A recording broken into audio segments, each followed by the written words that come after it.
κάθε έρευνα για να πάρουμε γραμμή του στόχου χρειαζόμαστε ένα αποστατικό. Στην προκειμένη περίπτωση, εγώ προτιμώ και έχω το Excalibur, διότι πιάνει συνθήκες ιονισμού στο χώρο. Λοιπόν, αυτό είναι το μηχάνημά μας.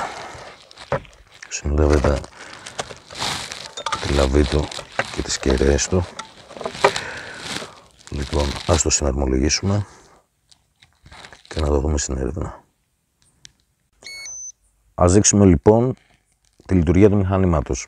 Λοιπόν, το Excalibur Detection Technology είναι ένα μηχάνημα αποστατικό το οποίο πιάνει τις συνθήκες ιονισμού.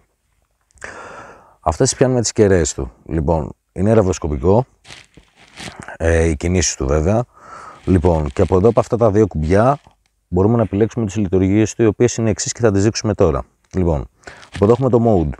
Στο Mode, κρατώντας το πατημένο, αλλάζουμε την επιλογή του μετάλλου που θέλουμε να επιλέξουμε. Έχει ασήμι, χρυσό,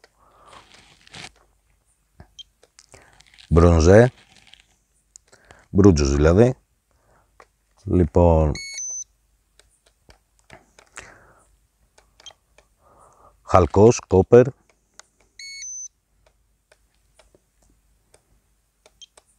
στυλ ατσάλι, iron σίδερο. Όπως βλέπουμε οι μπάρες ανεβαίνουν σε κάθε μέταλλο που επιλέγουμε, που μας δείχνει ότι υπάρχει. Λοιπόν, από το disk, πατώντας το, μπαίνουμε στο μενού. Εδώ έχουμε το balance που πρέπει να είναι στο 0, το sound που είναι ο ήχος ναι ή όχι, το power που είναι στο max, το κάνουμε ως εξής. Έχουμε 1%, 2%, 3, 4, 5, 6, είναι η ευαισθησία του. Λοιπόν, καλά είναι να είναι στο 7. Λοιπόν, η επιλογή που ψάχνουμε που είναι η compass, που είναι αυτή εδώ, όταν το επιλέξουμε και πάμε στο exit,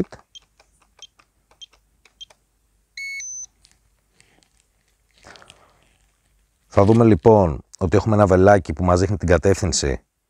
Αυτό το κίτρινο βελάκι βγάζει δεξιά το μέταλλο που υπάρχει στο χώρο, αλλά και το μέταλλο που έχουμε επιλέξει, που είναι το σίδερο στην προκειμένη περίπτωση, και μας δείχνει ότι σε αυτή την ευθεία υπάρχει σίδερο. Λοιπόν, ξαναμπαίνοντας στο μενού, εδώ βέβαια όπως είπαμε αλλάζουμε, υπάρχει και το foil που είναι το αλουμινόχαρτο. Γενικά υπάρχουν πολλά μέταλλα. Λοιπόν,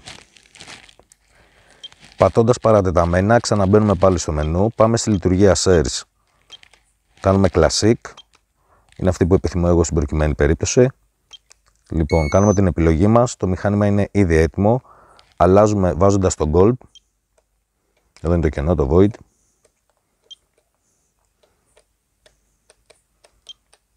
Ορίστε, Gold. Τι γίνεται τώρα εδώ? Όταν λοιπόν εμείς έχουμε επιλέξει Gold και σηκώσουμε το μηχάνημα σε στάση ερεύνης, δεξιά θα μας βγάζει τα μέταλλα από σίδερο, χαλκό, οτιδήποτε είναι στο χώρο. Αν υπάρξει στο Gold εδώ και στο Gold δεξιά και ακούσουμε και αυτό τον ήχο τιτ και ανάψει το laser, στην ευθεία λοιπόν που θα ανάψει είμαστε πάρα πολύ καλά. Βέβαια, εφόσον έχουν ανέβει μπάρες 4 ή 5 και κρατιούνται εκεί, αυτό σημαίνει ότι υπάρχει στόχος.